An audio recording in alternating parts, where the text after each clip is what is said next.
Hello. Welcome to this podcast of channeling the Holy Spirit and demonstrating what that looks like. So, I've been on a self-healing journey, and definitely I have been focused on outcome.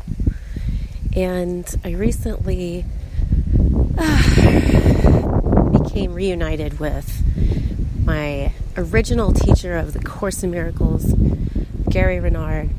I picked up his third book, and oh man, this is such a hard pill to swallow, especially in the New Age path.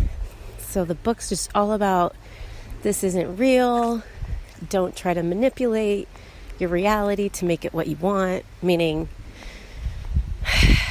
don't try to manifest healing or abundance financially or whatever.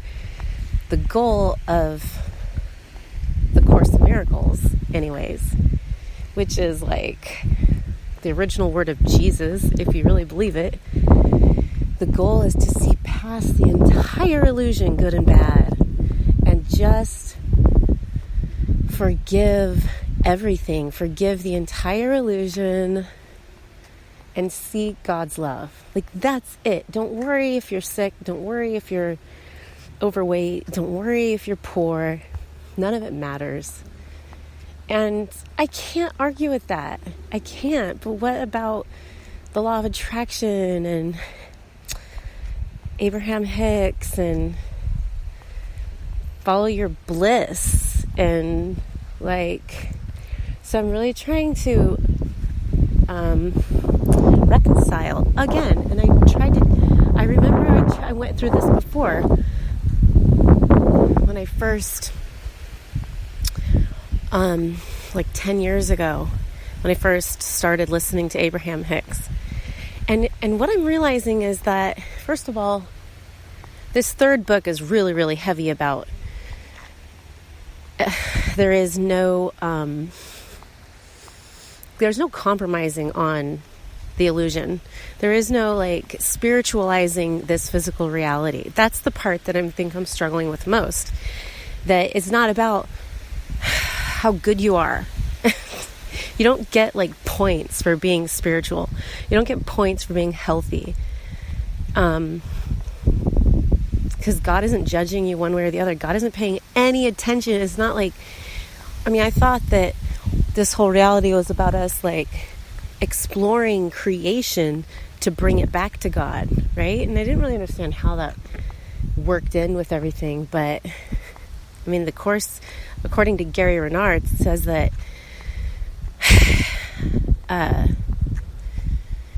God doesn't care about what happens in this physical realm. God's not paying any attention to it, and it was kind of a mistake. So, okay, so that's the hard part. As I try to process, I can justify some things not being completely mutually exclusive. Follow your bliss could be follow your love, follow your heart. None of this matters, so just have fun. The law of attraction can work, but if you have a whole bunch of blocks to fulfilling your desires, such as guilt, you have to fix that guilt before you're going to be able to attract the reality that you want. And that could take time. Working on, that's all the Course says, is to work on your forgiveness lessons, because your forgiveness lessons are basically examples of guilt in your life. And when you work on those, and then this book does say that once you clear up enough of your guilt, things just start getting better. Every time you heal your karma, you get happier and your life improves. And sometimes it doesn't look exactly like what you made your law of attraction poster board about, but you're just happy anyway. You're happy no matter what. And then when you're happy no matter what, things just go your way. Things just turn out nicely. So I am very my mind is really, I think my ego has a lot to do, like, my ego is structured around intellect. Like, my ego, like, uses intellect as a strong tool for distracting me from true spirituality. And so this is sort of like messing with my concepts of intellectual growth that I thought I've gone through. So I just wanted to channel today about all of this. And maybe if God has anything to say about my daughter, part of me wants to help her because she's leaving the house soon and I can see her having a lot of conflicts, and I just really want to like wrap that up real nice and tightly. I have a feeling that that's a huge forgiveness lesson for me, to just let her be on her own path, because that's what I've been told. I just can't. So, and by the way, if you don't know who Gary Renard is, he actually channeled his books by his spirit guides. And I'm not going to tell you historically who they are, because A Course in Miracles is Jesus, and his spirit guides are also historically related to Jesus. And I won't tell you who they are, because that's giving away the book. But if I trust A Course in Miracles, then I have to trust Gary Renard, because he was guided by, and if you read his book, there's no way he made that book up without having guidance from beyond, because it's really consistent, and he references parts of the Course that are like, it's really hard to read the Course. The Course is like, it's very, the most probably intellectually challenging book out there, and it's consistent. And so when you find a book that's consistent and intelligent and anyway, it's hard to refute it, you know? So anyway, that's why I trust Gary Renard, and that's why I'm struggling so much with reconciling what he says with what Abraham Hicks says. But I think Abraham also takes they take the humans who are really wanting abundance, and I think they're teaching them like bait and switch. Like, yes, you can have what you want, but they do say let go of the outcome. And I think that their whole point is that if you were to just stay in that positive mindset, everything would come to you.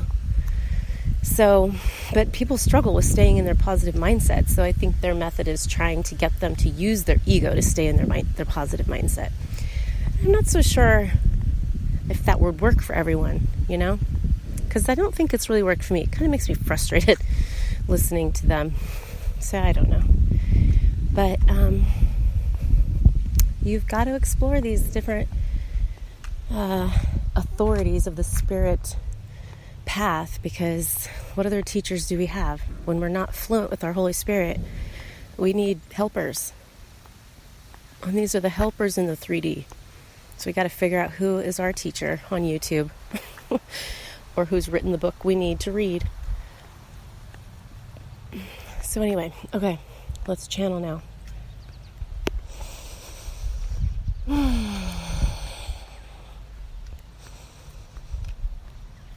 My spirit guides, dear God, higher self,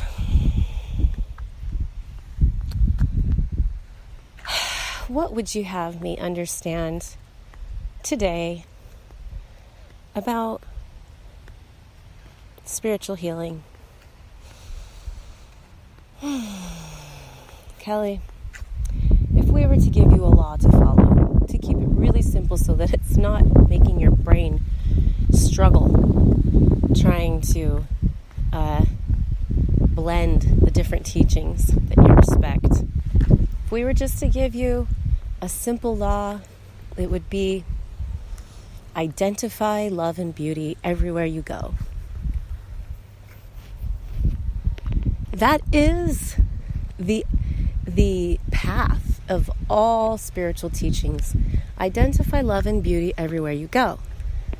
The problem is that along the way, these buried, painful memories come to the surface. And when they do, the thought of looking for love and beauty is not anywhere to be found in your consciousness. When these painful memories are triggered, they are going to stop your law of attraction efforts.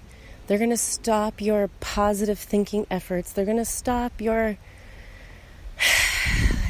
witness of God in this three-dimensional existence. And so that is why the Course takes the stance that it does. Because until you have cleared all of those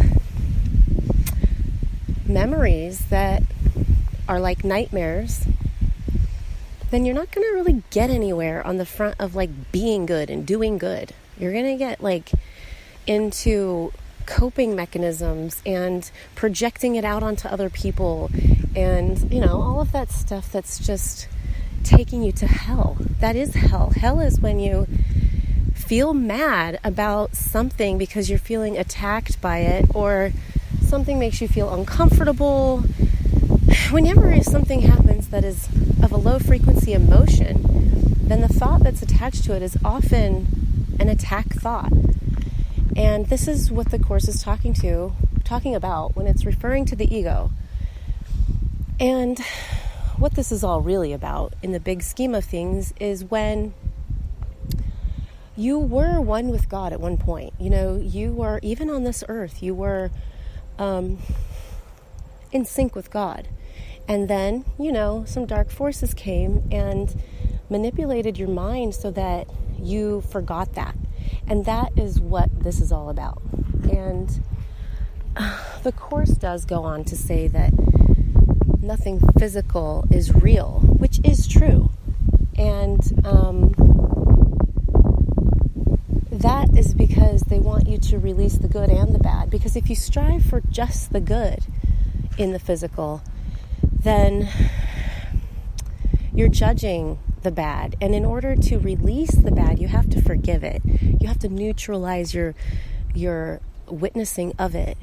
And the way to do that is, instead of having to process why it's not horrible, because whoever did it had it done to them in a past life, whatever, then it's just more simple to say that none of this is the truth of God, because God is perfectly one in creation and never separated and never created duality. So yes, duality can exist in a peaceful state, but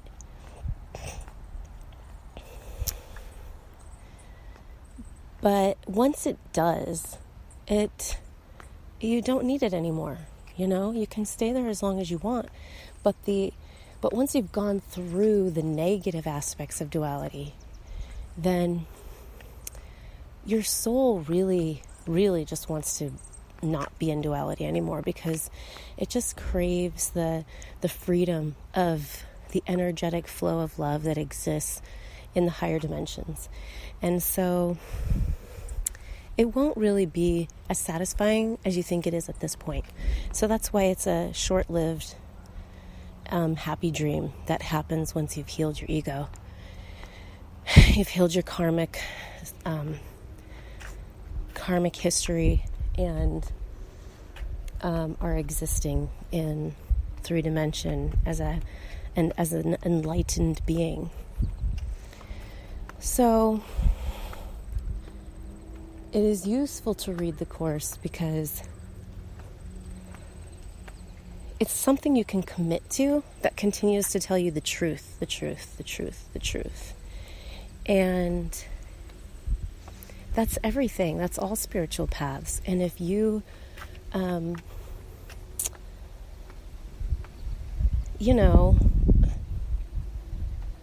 if you feel like Jesus was a strong influence in your life, then you'll trust his word more than you'll trust anyone else.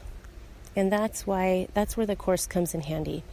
He's got such a strong historical presence right now in this point in time that